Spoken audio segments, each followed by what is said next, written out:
जय हिंद दोस्तों, नमस्कार। कश्मीर के लोग चाहेंगे तो ही वो भारत में रहेंगे या पाकिस्तान में रहेंगे, बताएंगे कौन है वो पाकिस्तान का अकेला सांसद जिसने कश्मीर पर बेहुदा प्रस्ताव का कर दिया विरोध। संसद में मच गया बवाल। जी हां, पाकिस्तान के संसद में बवाल मचा दिया दोस्तों। कश्मीरियों से पूछा जाना चाहिए कि वो कहां रहेंगे, बताएंगे आपको क्या है बड़ी खबर। तो वहीं डोनाल्ड ट्रंप पर हमले का पाकिस्तान से मिल गया कनेक्शन, जिसके बाद पूरे अमेरिका में मच गया तहलका। बताएंगे आगे क्या प्रोसेस है और पाकिस्तान के किससे जुड़ा है ये कनेक्शन। तो वहीं दोस्तों, भारत के बाद अब यहाँ जाने वाली हैं शेख हसीना। राजनीतिक शरण के दावे पर आया यूरोपीय देश का बयान। तो वहीं शेख हसीना को गिरफ्तार करके वापस बांग्लादेश छोड़ देना चाहिए, बताएंगे आखिर किसने ऐसी बयानबाजी की है। तो वहीं एक से एक बड़ी खबर बताएंगे, बस आप वीडियो के अंत तक बने रहेगा। और खबरों में आगे बढ़ने से पहले देश भारत का पुरजोर समर्थन करते हैं तो वीडियो को लाइक करके, चैनल को सब्सक्राइब करके, बेल आइकन दबा के कमेंट में जय हिंद कहना मत भूलिएगा। बात करें पहली बड़ी खबर की, जहां पाकिस्तानी सांसद ने अपने ही देश को दिखा दिया आईना। कश्मीर पर प्रस्ताव के विरोध में उतरे। जी हां, हर बार कश्मीर का राग अलापने वाले पाकिस्तान को उसके ही एक सांसद ने आईना दिखा दिया है। पाकिस्तान की संसद के निचले सदन नेशनल असेंबली में मंगलवार को कश्मीर से अनुच्छेद 370 हटाए जाने को खारिज करते हुए एक प्रपोजल यानी प्रस्ताव पेश किया गया। इस प्रस्ताव का पाकिस्तान के सांसद महमूद खान अचकजई ने विरोध किया। प्रस्ताव के विरोध में अचकजई ने कठोर भाषा का इस्तेमाल करते हुए एक भाषण भी दिया, जिसके कुछ हिस्सों को संसद की लाइव स्ट्रीम में सेंसर कर दिया गया। जी हां, पश्तूनख्वा मिल्ली अवामी पार्टी यानी पीकेएमपी प्रमुख महमूद खान अचकजई ने कहा कि उन्होंने कश्मीर पर लाए गए प्रस्ताव का विरोध किया क्योंकि उन्हें प्रस्ताव के ड्राफ्ट में संशोधन पेश करने की अनुमति नहीं दी गई थी। संसद में अचकजई ने बेहद कठोर शब्दों का इस्तेमाल करते हुए अपनी स्पीच दी, जिसके कुछ हिस्सों को संसद की लाइव स्ट्रीम में सेंसर कर दिया गया। अचकजई ने कहा कि कश्मीर के लोगों से पूछा जाना चाहिए कि आखिर वो किस देश के साथ शामिल होना चाहते हैं। अगर वे अपनी मर्जी से पाकिस्तान में शामिल होना चाहते हैं तो उनका स्वागत किया जाना चाहिए। लेकिन आपको बता दें दोस्तों, सैड पार्ट ये रहा कि सांसद के विरोध के बावजूद भी कश्मीर पर पाकिस्तानी संसद में लाया गया ये प्रस्ताव पास हो गया, क्योंकि पूरे सदन में इस पर अपनी मंजूरी दे दी थी। अकेला ये नेता भी करता तो करता क्या, लेकिन एक चीज तो माननी पड़ेगी कि अकेले इस नेता ने पूरे पाकिस्तान को, पाकिस्तान के संसद में बैठे नेताओं को, मंत्रियों को, उनको उनकी औकात दिखा दी और बता दिया कि वो कितने बड़े पापी हैं। तो वहीं दोस्तों, आपको बता दे बड़ी खबर, सबसे अहम और एक्सक्लूसिव जानकारी, डोनाल्ड ट्रंप पर हमले का पाकिस्तान से कनेक्शन आया सामने। शूटर को एडवांस में दिए गए थे 4 लाख रुपए। जी हां, अमेरिका के पूर्व राष्ट्रपति डोनाल्ड ट्रंप पर पिछले महीने चुनावी रैली के दौरान हुए आत्मघाती हमले का मामला शांत होता नजर नहीं आ रहा है। इस मामले में पाकिस्तानी कनेक्शन होने की आशंका जताई जा रही है। अमेरिकी खुफिया एजेंसी FBI ने ट्रंप की हत्या की साजिश के आरोप में आसिफ मर्चेंट नाम के एक युवक को गिरफ्तार किया है। वो पाकिस्तान का रहने वाला है। आसिफ की गिरफ्तारी से मामले ने फिर से तूल पकड़ लिया है। पिछले महीने 13 जुलाई को ट्रंप पेंसिल्वेनिया में एक चुनावी रैली को संबोधित कर रहे थे। उसी दौरान उन पर गोलीबारी की गई। गोली ट्रंप के दाहिने कान को छूते हुए निकल गई। हमले में ट्रंप बाल बाल बच गए थे। अब इस मामले में नया मोड़ सामने आ रहा है। FBI यानी फेडरल ब्यूरो ऑफ इन्वेस्टिगेशन ने आसिफ मर्चेंट नाम के एक पाकिस्तानी नागरिक को गिरफ्तार किया है, जिससे हत्या की साजिश में पाकिस्तान के हाथ होने की बात कही जा रही है। दोस्तों, FBI के मुताबिक 46 साल के आसिफ ने पूर्व राष्ट्रपति ट्रंप को मरवाने के लिए एक कॉन्ट्रैक्ट किलर को हायर किया था। उसने उसे $5,000 अमेरिकी डॉलर यानी 4,19,000 रुपए एडवांस में दिए थे। FBI ने बताया है कि आसिफ 12 जुलाई को अमेरिका से फरार होने की फिराक में था, जिसे वक्त रहते दबोच लिया गया। FBI ने यह भी दावा किया है कि ईरान ने आसिफ को अमेरिका भेजा था। बताया जाता है कि वो एक अंडर कवर एजेंट भी है। जी हाँ दोस्तों, अब ऐसे में अमेरिका पाकिस्तान को लेकर क्या एक्शन लेती है वो देखने वाली बात रहेगी। लेकिन एक चीज तो तय है कि पाकिस्तानी कनेक्शन आने के बाद इस अमेरिकी प्रेसिडेंशियल इलेक्शन में डोनाल्ड ट्रंप विनर होते हैं। अगर वो अगले फिर से राष्ट्रपति बनते हैं तो पाकिस्तान के साथ संबंध कैसे होंगे उसका आप अंदाजा अभी से ही लगा सकते हैं दोस्तों। तो वही बड़ी खबर बता दें, क्या भारत से फिनलैंड जाएंगी शेख हसीना? राजनीतिक शरण के दावे पर आया यूरोपीय देश का बयान। दोस्तों, बांग्लादेश के पूर्व प्रधानमंत्री शेख हसीना का फ्यूचर प्लान क्या है, इस बारे में फिनलैंड को कोई जानकारी नहीं है। फिनलैंड के विदेश मंत्रालय ने उन रिपोर्ट्स पर प्रतिक्रिया दी है जिसमें उनके यूरोपीय देश जाने का दावा किया जा रहा था। शेख हसीना के शरण के लिए फिनलैंड को एक विकल्प के रूप में माना जा रहा है, लेकिन यहाँ के मंत्रालय ने स्पष्ट किया है कि उन्हें इस बारे में कोई जानकारी नहीं है। शेख हसीना फिलहाल भारत में है और हिंडन एयरबेस पर सेफ हाउस में रह रही है। बांग्लादेश में तख्ता पलट के बाद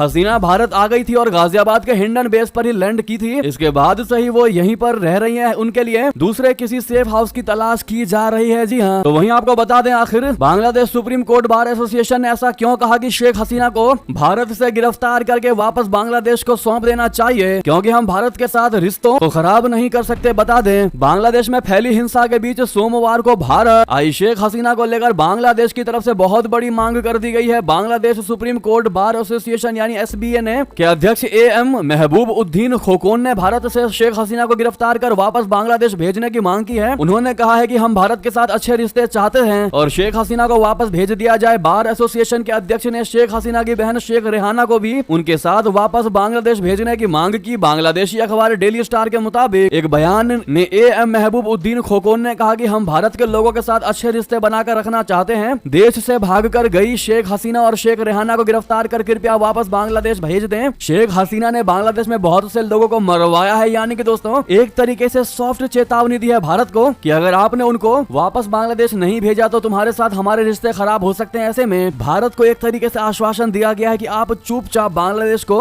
शेख हसीना को सौंप दो, हम आपके साथ अच्छे संबंध रखेंगे। लेकिन रियलिटी क्या है दोस्तों, क्या भारत को वाकई में ऐसा करना चाहिए? क्योंकि शेख हसीना का जितना ज्यादा योगदान है बांग्लादेश के साथ अच्छे रिश्ते स्थापित करने में भारत का, अगर आप भी मानते हैं कोई और कर ही नहीं सकता था, ना ही कोई करेगा, तो अपनी राय अवश्य दीजिएगा दोस्तों। वहीं नेक्स्ट खबर आपको बता दे, जहां इसी से जुड़ी खबर, जहां पूर्व PM जिया को मिला नया पासपोर्ट, तो वहीं भारतीय एयरलाइंस ने ढाका के लिए उड़ानें शुरू कर दी हैं। जी हां, हाल ही में जेल से रिहा की गई बांग्लादेश की पूर्व प्रधानमंत्री खालिदा जिया को अब नया पासपोर्ट मिल गया है। उनकी पार्टी ने यह जानकारी साझा की है। आपको बता दें कि 79 वर्षीय खालिदा जिया को 2018 में भ्रष्टाचार के लिए 17 साल जेल की सजा सुनाई गई थी। बांग्लादेश नेशनल पार्टी यानी BNP की अध्यक्ष फिलहाल कई बीमारियों का इलाज करा रही हैं। उन्हें हसीना के नेतृत्व वाली आवामी लीग सरकार के पतन के बाद मंगलवार को राष्ट्रपति मोहम्मद शाहबुद्दीन के कार्यकारी आदेश पर रिहा कर दिया गया। जिया 2 साल से अधिक समय से जेल में थी। तो वहीं बता दें, शेख हसीना के इस्तीफे के बाद आई शहबाज सरकार की पहली प्रतिक्रिया, कहा हम बांग्लादेश की जनता के साथ खड़े हैं। जी हां, पाकिस्तान ने बांग्लादेश के लोगों के प्रति अपना समर्थन व्यक्त किया है और उम्मीद जताई है कि बांग्लादेश में स्थिरता शीघ्र वापस आएगी। पाकिस्तानी विदेश मंत्रालय की तरफ से जारी बयान में कहा गया है कि पाकिस्तान सरकार और लोग बांग्लादेश के लोगों के साथ एकजुटता से खड़े हैं और शांतिपूर्ण और शीघ्र सामान्य स्थिति की वापसी की उम्मीदें करते हैं। बयान में आगे कहा गया है कि हमें विश्वास है कि बांग्लादेशी लोगों की दृढ़ भावना और एकता उन्हें सामंजस्यपूर्ण भविष्य की ओर लेकर जाएगी। तो वहीं बता दें, बहुत बड़ी खबर, नेपाल के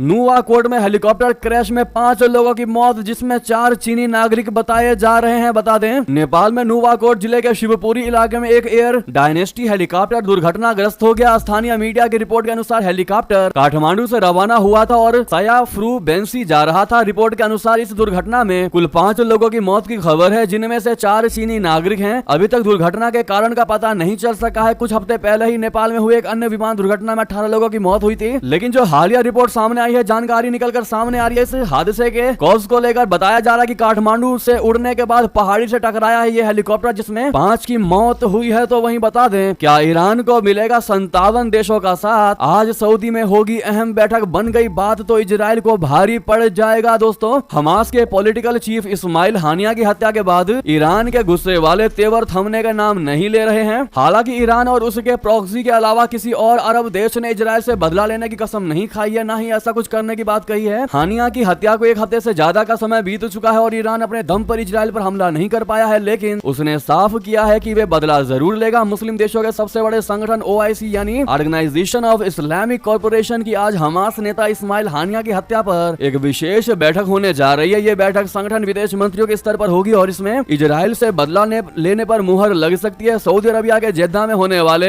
इस बैठक को लेकर कयास लगाए जा रहे हैं कि ईरान इजराइल के खिलाफ लड़ाई में ग्रुप के देशों का साथ मांग सकता है। अगर ऐसा हुआ तो ये इजराइल और अमेरिका के लिए बुरी खबर होगी, क्योंकि OIC 57 देशों का संगठन है, जिसमें ऑब्जर्वर के तौर पर रशिया जैसे ताकतवर मुल्क भी शामिल है। जी हाँ, क्या लगता है दोस्तों आपको, क्या ये 57 मुस्लिम देशों का संगठन ईरान के समर्थन में आएगा? इसी बीच दोस्तों आपको ये भी बता दें कि पेरिस में ओलंपिक में इजरायली एथलीटों को मिल रही है धमकियां, राष्ट्रगान का भी हो रहा है अपमान। दरअसल गाजा में युद्ध और मध्यपुर में खतरों के बीच पेरिस ओलंपिक में इजरायली एथलीटों को धमकियां मिल रही हैं। ये धमकियां ईमेल द्वारा भेजी जा रही हैं। साथ ही कुछ इजरायली एथलीटों के व्यक्तिगत डेटा के ऑनलाइन लीक होने की खबर भी आ रही है। इस बात की जानकारी इजरायली राष्ट्रीय ओलंपिक समिति के अध्यक्ष यायल अराद ने दिया है। दोस्तों, मैच के दौरान इजरायली एथलीटों को भेदभावपूर्ण इशारों का भी सामना करना पड़ रहा है, जिसके बाद नस्लीय घृणा को भड़काने की भी जांच शुरू कर दी गई है। हालांकि सुरक्षा के लिहाज से इजरायली एथलीट्स के साथ हर समय फ्रांस की पुलिस तैनात रहती है। विंड सर्फिंग में स्वर्ण पदक जीतने वाली इजरायली एथलीट टॉम रेवेनी ने कहा कि उन्हें ईमेल पर जान से मारने की धमकियां मिली है। तो दोस्तों वहीं बता दें, इतना ही नहीं, ईरान की धमकी के बाद अमेरिका ने भी बहुत बड़ा कदम उठा लिया। इजराइल की सुरक्षा के लिए पश्चिम एशिया में भेज दिए हैं लड़ाकू विमान। जी हाँ, अमेरिका के USS थियोडोर रूजवेल्ट विमान वाहक पोत से करीब 12 AF-18 लड़ाकू विमान पश्चिम एशिया के एक सैन्य अड्डे पर भेजे गए हैं। ये कदम ईरान और उसके सहयोगियों के संभावित हमलों से इजराइल तथा अमेरिकी सैनिकों की रक्षा करने के पेंटागन के प्रयासों का हिस्सा है। एक अमेरिकी अधिकारी ने बताया कि 12 F-A-18 लड़ाकू विमानों और एक E-2D डॉक आई टोही विमान ने ओमान की खाड़ी में अमेरिकी जहाज से उड़ान भरी और वे सोमवार को एक अज्ञात सैन्य अड्डे पर पहुंचे। जी हां, अमेरिका के रक्षा मंत्री लॉर्ड ऑस्टिन ने क्षेत्र में सैन्य मौजूदगी बढ़ाने का भी आदेश दिया है, क्योंकि अधिकारी लेबनान में हिजबुल्लाह के एक वरिष्ठ कमांडर और ईरान में हमास के शीर्ष राजनीतिक नेता की पिछले सप्ताह हुई हत्याओं के मद्देनजर पश्चिम एशिया में हिंसा बढ़ने की आशंका को लेकर चिंतित हैं। तो वहीं बता दें, बांग्लादेश की हिंदू लड़की ने भारत से मांगी मदद। चिट्ठी हो गई वायरल, जिसमें लिखा है, हमको मारा जा रहा है, महिलाओं के साथ रेप हो रहे हैं। जी हाँ, बांग्लादेश में जारी हिंसा के बीच सोशल मीडिया पर एक चिट्ठी सामने आई है। अंग्रेजी में लिखी इस चिट्ठी के बारे में दावा किया गया है कि ये बांग्लादेश में 12वीं में पढ़ने वाली एक हिंदू छात्रा ने लिखी है। स्पुतनिक इंडिया ने इस चिट्ठी को शेयर किया है, जिसमें लड़की भारत सरकार से मदद मांग रही है। इस कथित चिट्ठी में लिखा गया है कि देश में हो रही हिंसा की तस्वीरें सोशल मीडिया पर मौजूद हैं, लेकिन जमीन पर हालात इससे कहीं ज्यादा खराब है। देश में हिंदुओं का निशाना बनाते हुए हमले किए जा रहे हैं, जिसको शब्द में बताना मुश्किल है। महिलाओं और लड़कियां खास तौर से निशाने पर है, उनको उत्पीड़न और रेप का शिकार होना पड़ रहा है। हिंदुओं के व्यवसाय की भीड़ के निशाने पर है, हिंदुओं की दुकानों को लगातार तोड़ा जा रहा है। इन सब के बीच हिंदुओं से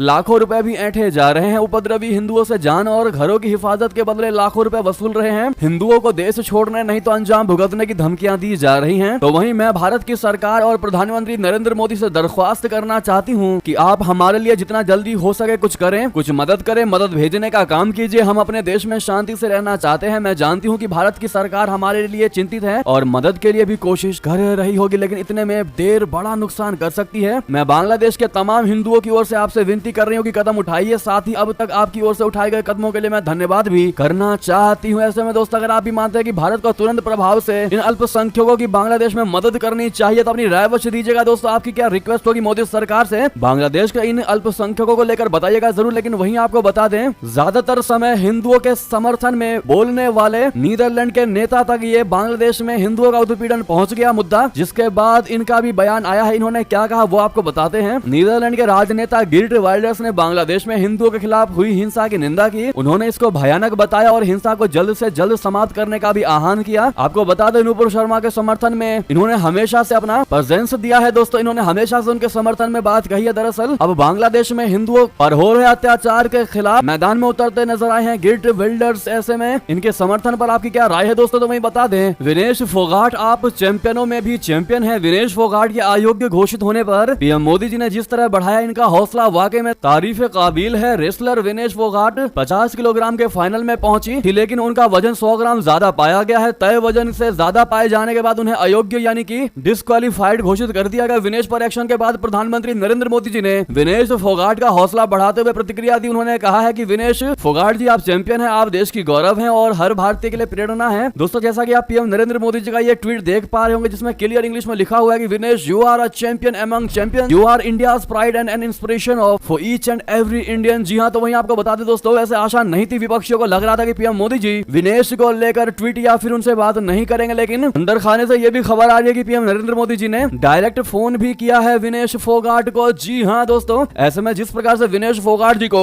डिस्क्वालीफाइड कर दिया गया मात्र 100 ग्राम वजन के आड़ में, इस पर आपकी क्या राय होने वाली है दोस्तों? क्या वाकई में कोई चाल चली है या फिर जेन्युइन डिस्क्वालीफाइड है? आपकी जो भी राय हो दोस्तों बताना मत भूलिएगा। तो वहीं आपको ये भी बता दें, कांग्रेस के नेताओं का बहुत बड़ा आरोप है कि आखिर किसी ने देश की बेटी की पीठ में छुरा घोंपा है। जी हाँ, कांग्रेस के महासचिव रणदीप सुरजेवाला ने एक्स पर पोस्ट में लिखते हुए बहुत सारे गंभीर आरोप और सवाल उठाए, जो आप स्क्रीन पर देख पा रहे हैं, जिसमें लिखा है कि 140 करोड़ भारतवासी स्तब्ध है, स्टन है, खेल इतिहास का ये ब्लैक डे है, ये एक बहुत बड़ा नफरती षड्यंत्र है। पहले कुश्ती संघ के अध्यक्ष भाजपा के उस समय के मोदी जी के चहेते सांसद ब्रजभूषण शरण सिंह ने देश की विश्व चैंपियन बेटी को शारीरिक व मानसिक प्रताड़नाओं से सताया। फिर भाजपाइयों ने देश की इस बेटी को जंतर मंतर की सड़कों पर पुलिस से घिसटवाया। यानी कुल मिलाकर दोस्तों और भी बातें इन्होंने कही और भाजपा को घेरने की कोशिश की है। बहरहाल शायद इन कांग्रेसियों को, विपक्षियों को ये नहीं पता कि 100 ग्राम उनका वेट जो बढ़ा करके दिखाया गया है वो मोदी सरकार ने नहीं बल्कि पेरिस के ओलंपिक के ऑर्गेनाइजेशन ने ऐसा किया है, ना कि भारत की मोदी सरकार ने। बहरहाल दोस्तों, ऐसे में विपक्षियों को आप क्या जवाब देना चाहेंगे? अपनी राय अवश्य दीजिएगा। बहरहाल वहीं आपको बता दें, ये थी अभी की सारी बड़ी खबरें। आपको हमारी खबर कैसी लगी? आशा करता हूँ बहुत अच्छी लगी होगी। थोड़ी भी अच्छी लगी तो वीडियो को लाइक करके, चैनल को सब्सक्राइब करके, बेल आइकन दबा के कमेंट में जय हिंद कहना मत भूलिएगा। और दोस्तों इस वीडियो को जितना ज्यादा आज उसके शेयर करिएगा ताकि हर कोई अपनी राय रख सके और देश को विकसित बना सके। इन खबर को ध्यान में रखते हुए जय हिंद, जय भारत।